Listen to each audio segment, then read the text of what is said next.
சின்ன மருமகள் சீரியல்ல அடுத்து வர எபிசோட்ல என்ன மாதிரியான ட்விஸ்ட் எல்லாம் இருக்க போகுதுங்கிறத இந்த வீடியோல பார்க்கலாம். ஈஸ்வரி வந்து பயங்கரமா புலம்பிக்கிட்டு இருக்காங்க. சித்ரா வந்து, அம்மா எதுக்காகமா இப்படி புலம்பிட்டு இருக்க? ஐயோ ஐயோ, ₹1 ₹2 ₹2 கோடி நான் வந்து பிளான் போட்டு கேட்டேன். அவளுக்கு 1 கோடி எனக்கு 1 கோடின்னு சொல்லிட்டு. ஆனா கடைசியில அந்த பணம்லாம் எனக்கு வேண்டாம்னு சொல்லி பெரிய குண்டை நமக்கே தூக்கி போட்டுட்டா. எதுக்காகடி இந்த ஐஸ்வர்யா இப்படி இருக்கா? பேசாம நம்ம வேற யாராவது பொண்ணை பார்த்து கல்யாணம் பண்ணி வச்சிருக்கணுமோ, இவள கல்யாணம் பண்ணி வச்சு பெரிய தப்பு பண்ணிட்டோமோன்னு சொல்லிட்டு எல்லாம் புலம்பிட்டு இருக்காங்க. ஈஸ்வரி வந்து, அம்மா ஏமா இப்படி புலம்பிட்டு இருக்க? கொஞ்சம் பொறுமையா இருமா. நான் ஐஸ்வர்யாவை வர சொல்லியிருக்கேன். அவ வந்தா தெரிஞ்சிட போது எதுக்காக பணத்தை அவ வேண்டாம்னு சொன்னா, அதுக்கு பின்னாடி ஏதாவது காரணம் இருக்குமா இல்லையான்றதுன்னு சொல்லிட்டு ஈஸ்வரி கிட்ட வந்து சித்ரா சொல்லிட்டு இருக்காங்க. இப்ப ஐஸ்வர்யாவும் வராங்க. வந்த உடனே, என்ன ஐஷு சாப்பிட்டியான்னு சொல்லி கேக்குறாங்க. இப்ப நான் ஓகே தான் ஆண்டி, நார்மலா தான் இருக்கேன், என்ன விஷயம் சொல்லுங்கன்னு சொல்லி கேக்குறாங்க. அழகர் வேற அங்க இருக்கான், அவனை போயிட்டு பாத்துக்கணும்னு சொல்லிட்டு இருக்காங்க. என்ன ஐஸ்வர்யா, முழு நேர வேலைக்காரியாவே நீ மாறிட்டியான்னு சொல்லி கேக்குறாங்க. என்னாச்சு ஆண்டி சொல்லுங்க.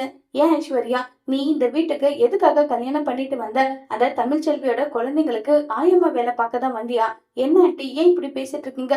பின்ன என்ன, அந்த குழந்தையோட உயிரை காப்பாத்த போய் தான் உன்னுடைய உயிர் வந்து போய் வந்தது. ஆனா இப்ப என்னடனா திரும்பவும் அந்த குழந்தைங்களோட ராமாயணத்தை எடுத்துட்டு இருக்க. என்ன ஐஸ்வர்யா, எதுக்காக இப்படி பண்ண? நான் என்ன ஆண்டி பண்ண? இங்க பாரு, நாங்க ராஜாங்கம் அம்மா கிட்ட பேசி உனக்கு ₹2 கோடி பணத்தை வந்து ரெடி பண்ணி கொடுக்கலான்னு இருந்தா, நீ ஏன் பணத்தை வேண்டான்னு சொல்லிட்டேன்னு சொல்லி கேக்குறாங்க. என்ன ஆண்டி பேசுறீங்க?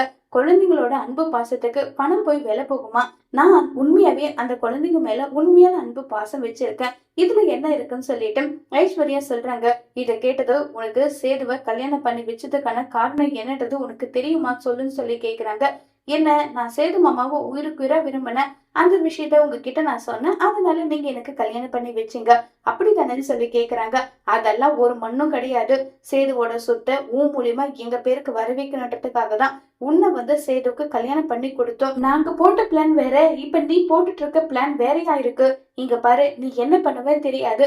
ராஜாங்கம் மாமா கிட்ட பேசி ₹2 கோடி பணம் இப்ப எங்களுக்கு வந்தே ஆகணும்னு சொல்லிட்டு ஈஸ்வரி ஐஸ்வர்யாவை மிரட்டுறாங்க. ஐஸ்வர்யா ஈஸ்வரியோட பேச்சை கேட்டுட்டு ராஜாங்க கிட்ட பணம் வாங்குவாங்களா இல்லையங்கிறத வர போற எபிசோட்ல வெயிட் பண்ணி பார்க்கலாம். தேங்க்யூ.